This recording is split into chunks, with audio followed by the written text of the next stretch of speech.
Christmas is a wonderful time of year. Even if you don't celebrate it, you can't help but get caught up in the joy and the excitement and the wanton consumerism that is the festive season.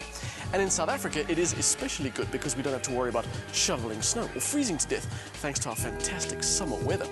And Mercedes-Benz knows this. Which is possibly why they've chosen this time of year to introduce their new SLK. At 734,000 Rand, this 350 is not the cheapest stocking filler in the world, but what better way to win the heart of your loved one than by giving them the joy of open-top driving in a country where they can actually enjoy it at this time of year, especially in a car that looks like this.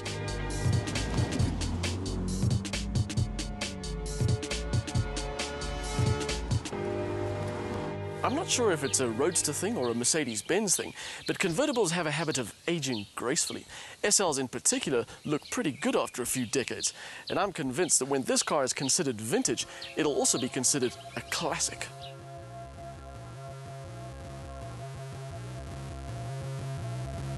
It is arrestingly good looking, this SLK. It carries a sort of blend of aggression and great proportions, an attractive face with a sense of real performance purpose. The grille and the headlights in particular create a presence that gets noticed, and it's the kind of car that when you see it in the metal, you just want to drive it.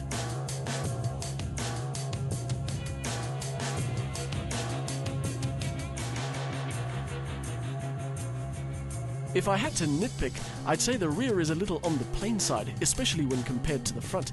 But even that disappears into the back of your mind when you see this car with its roof down. And somehow all the lines are accentuated and it gets even better looking.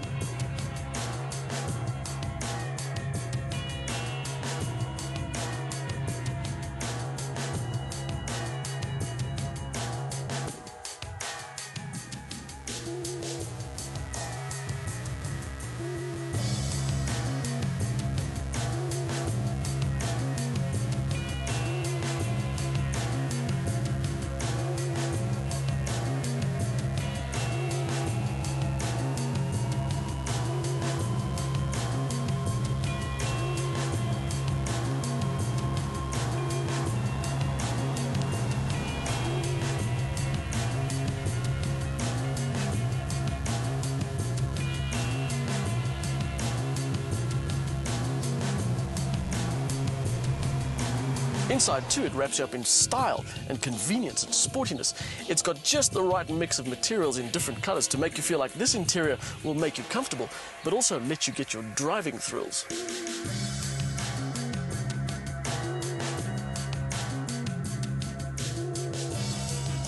It's not as somber as a TT, but also not quite as well designed as a Z4. The SLK's cabin borrows more than a few elements from the mighty SLS AMG to make it a very nice place in which to be admired by other road users. The spec level is on the high side, although it is missing a few things you might expect at the price, sat-nav being one of them, park distance control the other.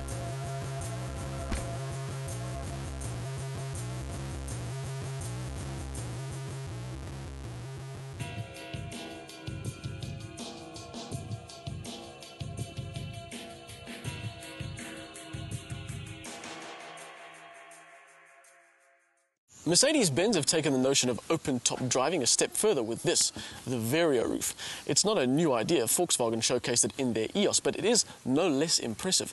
There's no internal shade, but it manages to keep things cool, even for someone whose pip is exposed more than the average person, like me.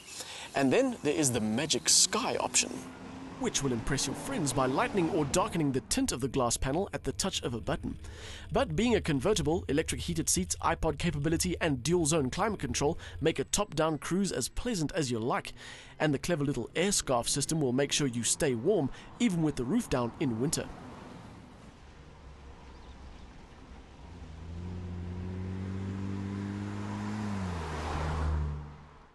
Convertibles are interesting things. There will forever be people who point and say, if the roof comes down, it's girly. Even though you do get monsters like the Audi TT RS or our own long-term test car, the BMW Z4 S-Drive 35 IS, which certainly aren't girly. The SLK350 fits somewhere in between. Powered by a 3.5-litre V6, it has respectable figures: 225 kilowatts, 370 newton meters, and a 0 to 100 time of 5.6 seconds. It sounds good too. But this SLK isn't what you'd call a thrilling machine, beyond the enjoyment of soaking up the sun while driving to the shops.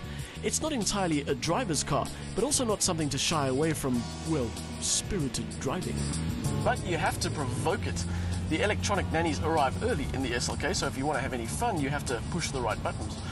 Drop the 7-speed automatic gearbox into manual mode, put the suspension into sport mode, and don't be scared to boot it. And when you do all of that, you will discover two things about this car.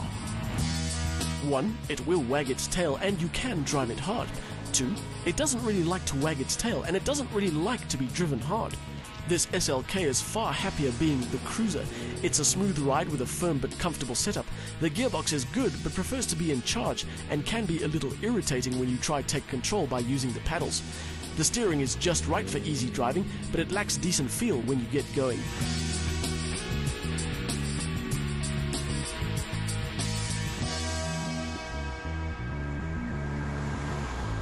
Whether or not you choose an SLK over the competition depends very much on what you want out of a roadster.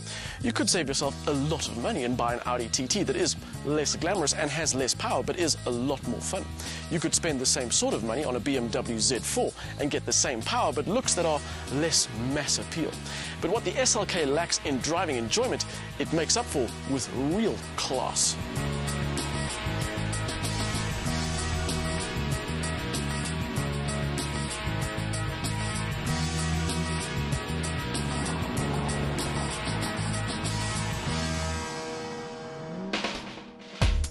The SLK's 3.5-litre V6 is a Mercedes-Benz stalwart and delivers lashings of power and torque while ensuring fuss-free performance. It's certainly a handsome two-door that's effortless on the move, with one of the best fold-away roofs in the business, but it's not as thrilling to drive as the looks suggest.